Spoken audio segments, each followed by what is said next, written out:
Day 10, last day of Chicago. Oh no, gonna miss it a bit. It rained last night, but it's now sunny again. We're wandering in. We found out we've got a 15, the TD told me wrong. We've got a 15 VP carryover, leaders have got just over 20. So we're 5 behind them, and we were sort of 6 behind them yesterday evening, so we've reduced their lead by 1 VP. Brilliant. So we're wandering in now. We basically have 8 more matches today. We can repeat opponents now. There's only 16 opponents left in the field, so we're going to play some teams again. So the very first match, the 2 teams that beat us are playing each other. They're both on 107 VPs. We're on 101. No, we're not. They're on 20. We're on 15. And then the next team down's on 11. So top 3 teams are slightly further afield than the rest of the pack, and they're playing each other. And then likelihood is, if we don't lose heavily, we'll play one of them, the one that wins, and then we'll play the other one. And what happens in this event from previous memory is that after 3 or 4 matches today, all the top teams have already played each other, and so then it's about who can beat the other teams by the bigger margins. So last time, the people who won it, we beat on day 1 and we beat on day 2, but they then beat all the weaker teams by significantly more than we were doing. So that's what's going to happen today. We're wandering in. We've got the team here. Last day Chicago. I will miss it, I think. Yeah, what are you playing in today, Filthy? Another side Swiss. Another side Swiss. Alright, so the only other team, well, Nicky and Ben made the second. Oh no, that finished yesterday, didn't it? So the only other team that's doing well in a big event is Beans' team. It's Beans and Clerk and 2 Swiss players. They're in the final of the Roth Swiss teams, which is a 3-day Swiss team event. And if you just look at the list of the standards of the players that are in there, you've got a lot of Vanderbilt teams, Spingold teams, and a lot of like professional teams and really good players. And Adam Kaplan. And Adam Kaplan also, he was on the thumbnail yesterday, so Adam Kaplan's made it 2. Who's Adam's team? Adam's partner is David Granger. Their teammates are Drew Hoskins and Robert Todd. Ken. No Discord people. No Discord people. No Discord people. Alright, no. so yeah, some people, I mean, they're all good players, they're all youngish American players, and yeah, so they've made it 2. So we're going to be rooting for them to do well. We'll try and catch up with them at the halfway point and see how they're doing. But yeah, I'd highly recommend it if you've not been to an NABC before to go to one. The format's different for each one. Obviously the summer format will be the same for every summer one, but sometimes it might dictate, depending on which city it's in. The next one's in Atlanta in Georgia. The one after that is in Louisville in Kentucky, and I think the one after that is the next summer one is Toronto. And then the next fall one in 2024 is Vegas. I'm almost certainly going to Vegas, and I'm not sure if I'm going to any of those. So we're just getting on the bus now, see you in a bit. So I've polled the crew of Matty B, Andy and Bork Talk for like pros and cons of either nationals or this national in specific. And probably the biggest pro for me and some of the others is the chance to play bridge with so many people, so many different cultures, so many people you don't see in face to face. Obviously I'm from the UK, Matt and Andy are from New Zealand, and we're meeting people that none of us have met in person before.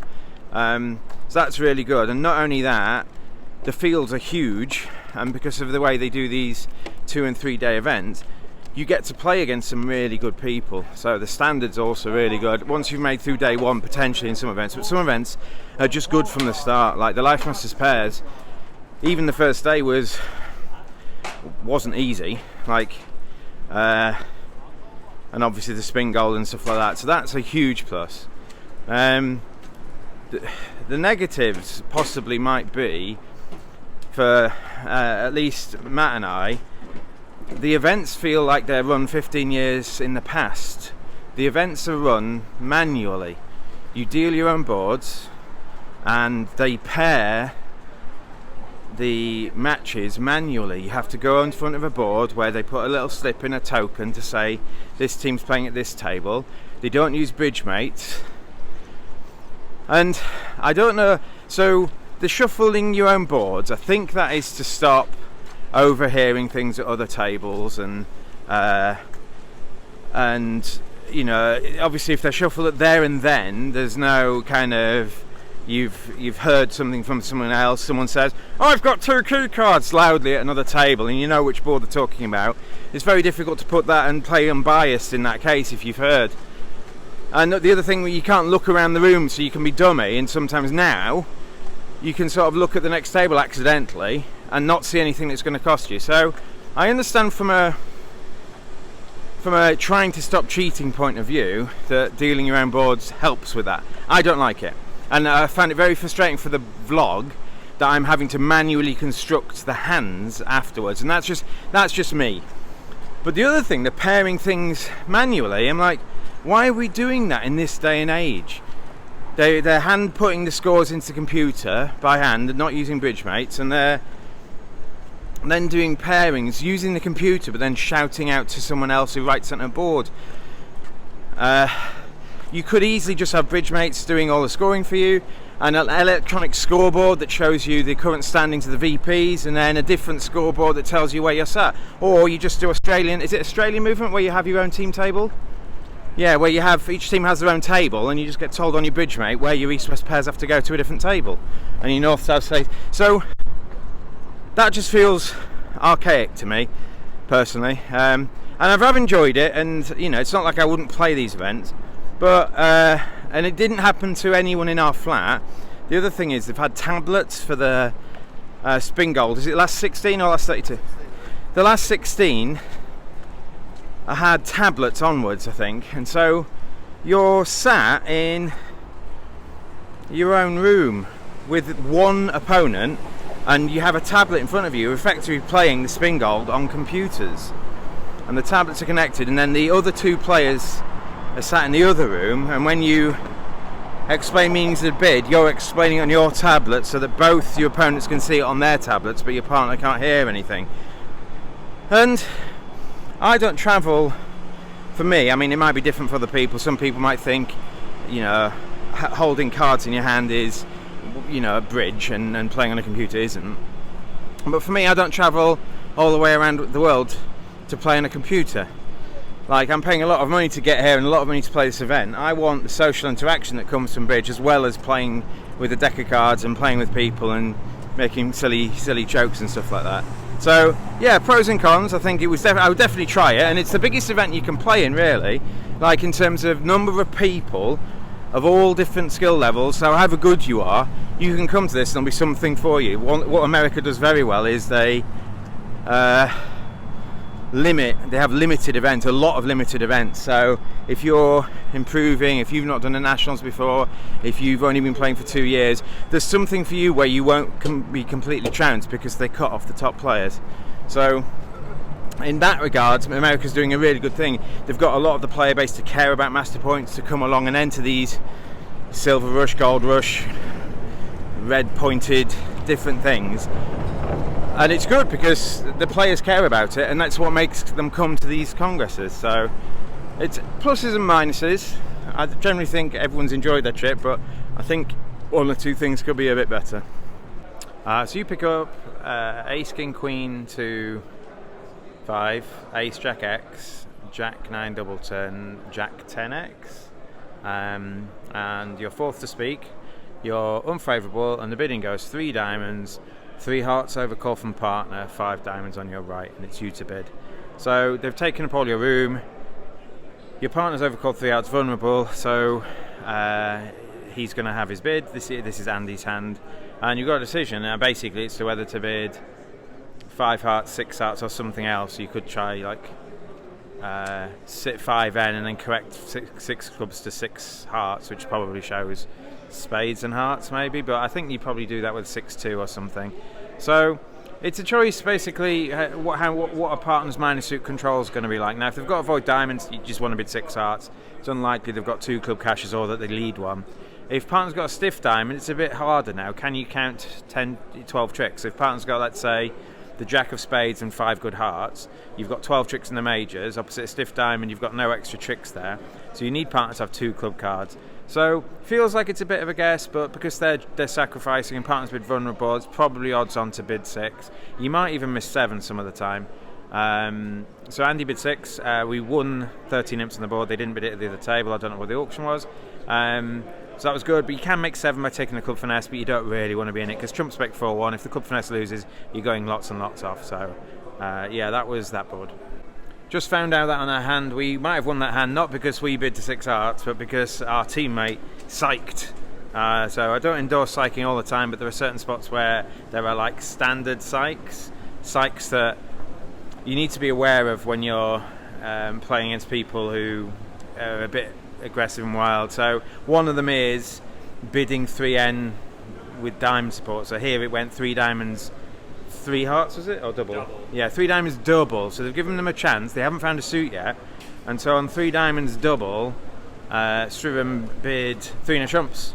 Just muddying the waters. It sounds like it's to play. I mean, you're looking at the hand that's got the 16 count, partners double. You know 3 no trumps not to play. You know they're messing about. So you probably shouldn't bid 4 spades, is what they did at the table. What you should probably do is bid 4 diamonds and then raise whatever major partner bids to 5, maybe. Or bid 5 spades or something. You know they're messing you about, but it's very difficult to do, I think. Especially if you're in an unfamiliar partnership, in unfamiliar situations. So they just took the safe plus and bid 4 spades and made all 13 tricks. So the good board on that table was probably both tables. We bid to the 6 hearts and Sturm basically stopped them bidding it by psyching 3N, which I wouldn't endorse. Psyching is, you shouldn't be doing it all the time, but the occasional psych, especially in spots like this where it's safe to do so, can work wonders. So we're at the half-time point in the event.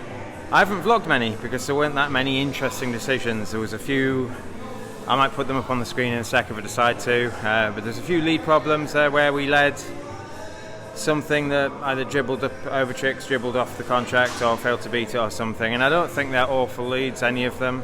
Like, they're just different choices on the auctions and play. But we won the first match, and then we lost the next 3. We've lost to the leaders, who are still leading. But the good news is that Miki's in 3rd.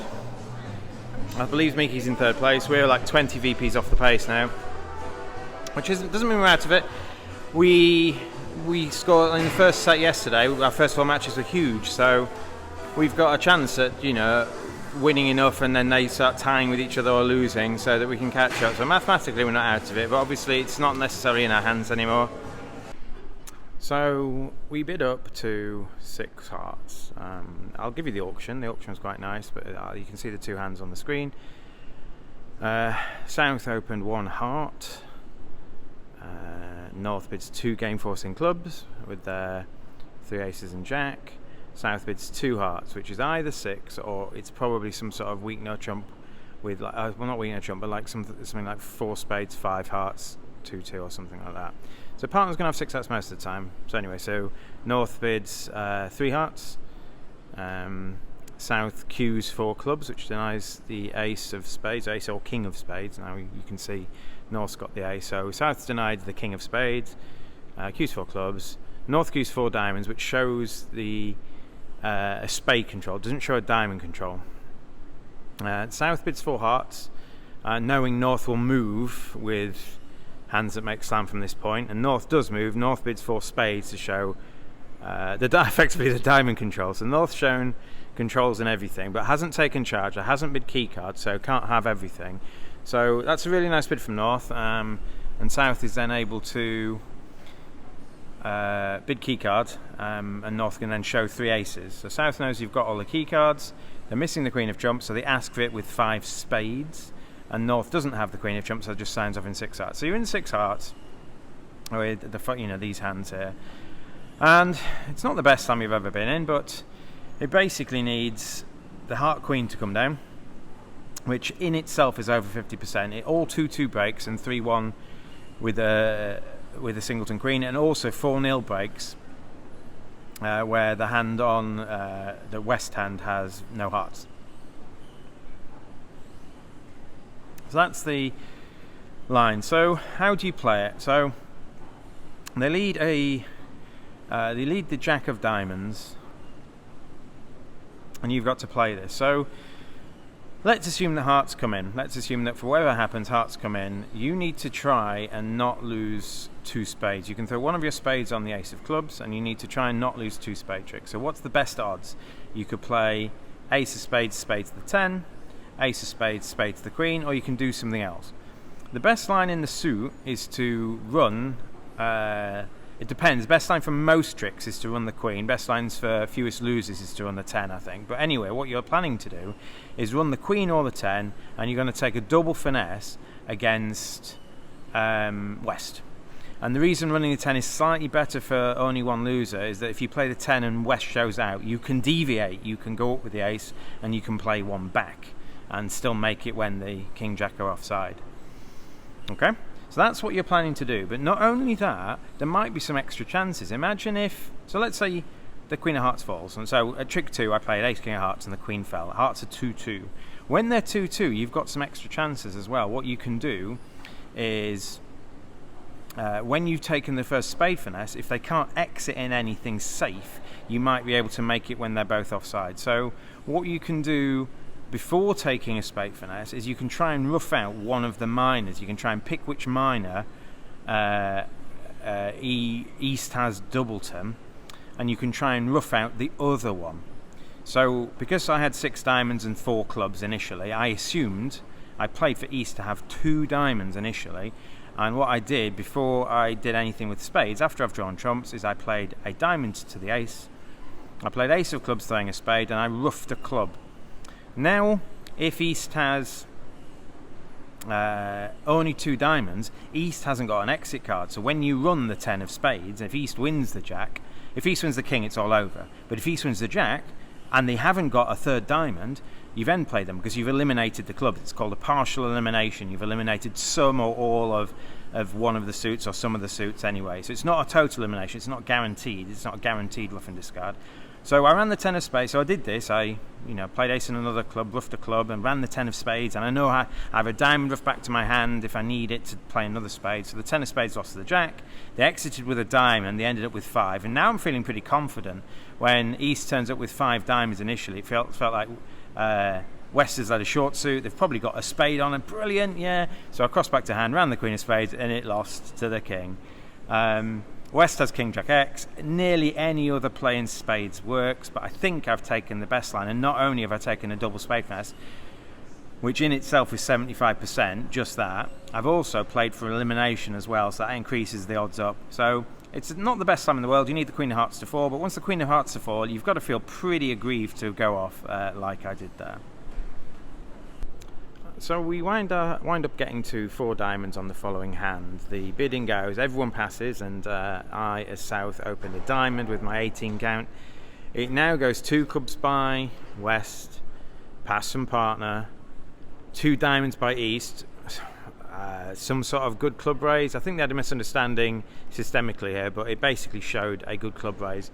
You can see from our hands that they have an 11 card fit, so obviously when one of them overcalls 2 clubs, the other one gets really excited and tries to raise clubs. So they show a good club raise. So it's up to me now. What I want to do is I want partner to be able to bid like a 5-card major, or with weak hand that they probably got on this auction, because once this hand's overcalled 2 clubs and the next hand's shown a good raise in clubs, partner won't have much.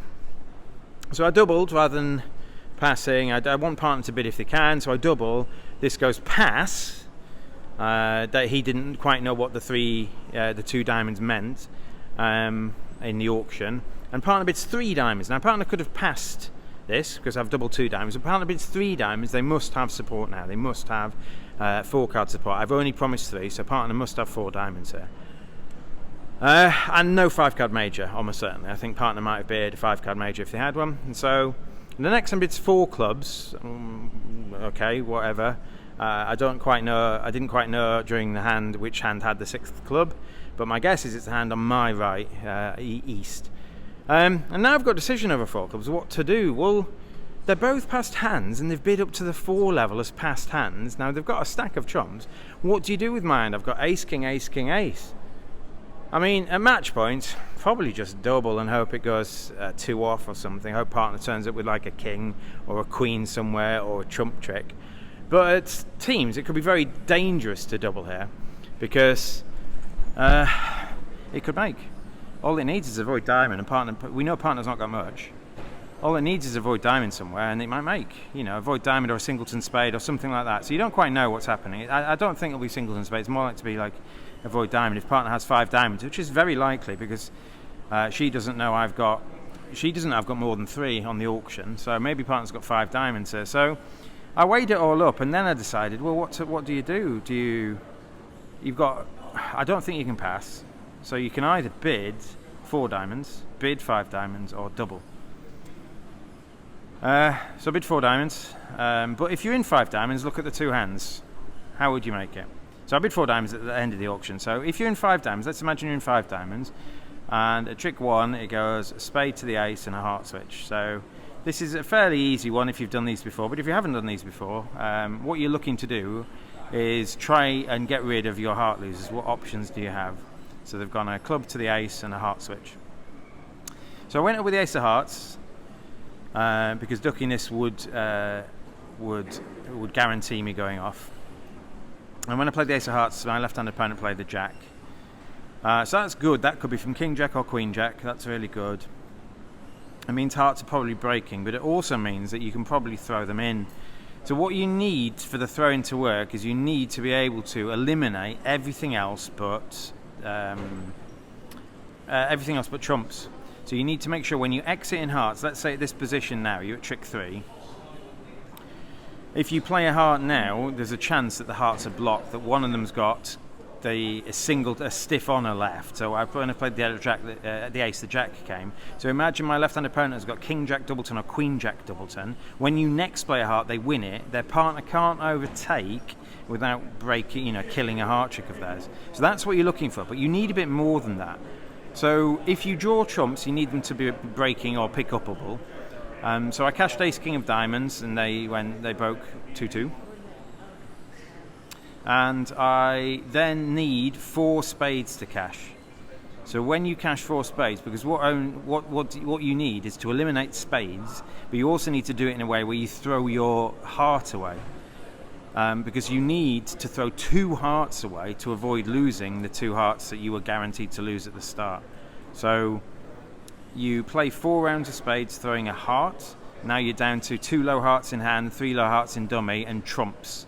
So what you then do is exit in hearts, and the hand who has a doubleton heart honor can't get their partner to win the 3rd heart, because their partner can either overtake or whatever.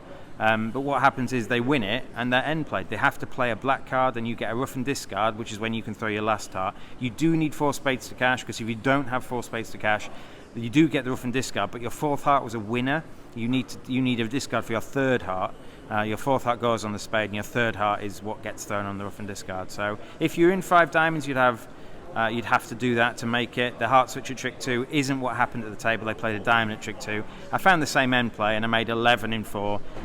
But it doesn't feel good. It feels like it's the worst we can do. If you look at the opponent's hands, they're actually going for 500 in 4 clubs, so they don't have no shape. They've just bid it on club length. So we just played Miki's team. We're waiting to score. Miki's being slow at the other table, and we had this auction. And again, it's one of these familiar partnership things. What would you do on this? And we got to a spot. You can see the 2 hands. I was, let's say, I was in the south hand. I was. Don't know why I'm saying that. And so I opened 1 club. It's gone past to me. I open a club. I've got a 20 count. I'm not opening 2N on this. I've got an easy bid. I just bid some number of spades. Whatever happens, I can just come in with spades, or if they preempt in my singleton, I can do a takeout double. So I bid the club, and uncontested, Andy responds a diamond. Now we play Walsh, so Andy with a weak hand and a major and diamonds would respond a major. But given Andy's strong enough to bid either major later, Andy responded a diamond. All right, this is brilliant. I can bid spades, and then I can bid diamonds, and I've shown my hand. So I bid 2 spades, and we haven't discussed it, but I think we play something called Blackout, or 2N is Lebensol or something. So all the weak hands go through 2N. So anything else Andy bids is forcing. So Andy bids 3 hearts. So this could be natural, this could be not. I mean, they could have bid 3N. So if this is natural, this is good. This is a good hand. or they're fishing for the best spot. So I'm like, well, I don't really want to bid 3 on this hand. I've got a really good hand, like better than I have for 2 spades. I've already shown a good hand. So I bid 4 diamonds, which I intended as natural. And then it comes to Andy. Now, we haven't got any sort of systemic agreement. Is 4N to play here, given you've possibly shown hearts? Is 4 spades just signing off in spades, 5 clubs signing off in clubs? So Andy's got a bit of a tough bid here. You've got 4 card support for partner spades. It looks like partner's got partial diamond support. Hopefully that's going to be 3. Looks like partner's got 1 or no hearts. And partner's club values are sort of wasted opposite your single or your void. So what do you do? I think there's a couple of, I think there's 4 options maybe. You could bid 6 diamonds, you could bid 6 spades, you could bid 6 no trumps, because your spades are poor, and that would kind of negate whatever bad break you got in any of the trump suits. Or you could bid 5N, and I quite like 5N, pick a slam. I think I would have bid 6 diamonds with my hand. I can't have 4, I don't think I can have 4 diamonds here. So I would have offered 6 diamonds. And then there we played and we'd have made it. Well, it's a bit of a difficult problem on a spade lead.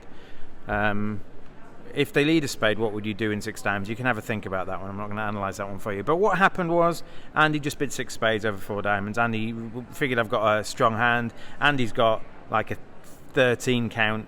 And I've effectively game forced here. So, well, we're in a game forcing spot. I haven't game forced necessarily, but... we're in a game forcing spot, so Andy just bid 6 spades, which is a practical bid, and 6 spades is okay. It's about 50%, I think. You want the king of spades on side, or the jack 10 of spades on side, but not or both, I suppose, is fine. So it's probably a bit more than 50%, but I won the diamond lead in dummy. I won with the ace. I unblocked the king just to give me flexibility. They led the 9 of diamonds. So if that's a singleton, it's fine. I'm taking the finesse into the safe hand. And I ran the 8 of spades. It goes 8-10, so I covered with the queen, loses the king. Now I need to play for the jack of spades to be on side, and spades end up being 4-1. So I went 1 off in a hand where you can make 6 no trumps, 6 diamonds. Can you make 6 clubs? You might be able to make 6 clubs as well, because the heart finesse is on side. So I went off where 12 tricks are available in 3 different strains, so that doesn't feel like it's going to be a win for us. Just finished the last match. It felt decent. We were like, what were we? We were like 11 behind the leaders going into that, or something like that, but there were 3 teams ahead of us, and as happens with this sort of event, they've all played each other, they've all played us, so all 4 teams leading the event are playing down. So we were 4 behind the second and third teams and 11 behind the leaders. And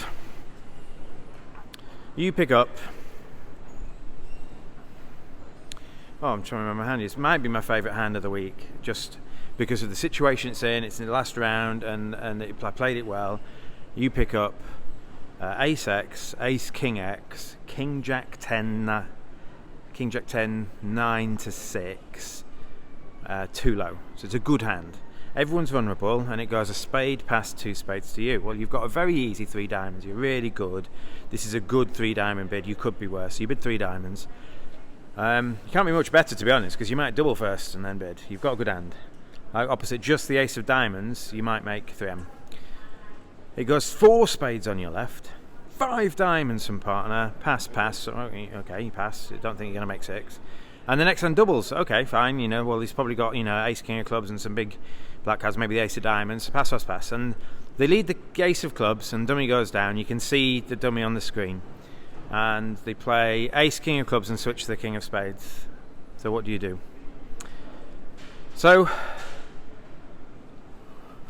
they've knocked out your ace of spades. If you can see, when you lose a heart, they're going to cash a spade and you're going to go for 500, and the downside is when you cash 1 diamond, everyone follows, so almost certainly 4 spades was not making, unless someone's got a stiff heart somewhere. So you've got to try and make this. You're not getting a good board if it goes off, I don't think. Potentially it might be flat. Teammates might double 5 diamonds as well, and you get the same score. So what you're looking for is 3 heart tricks.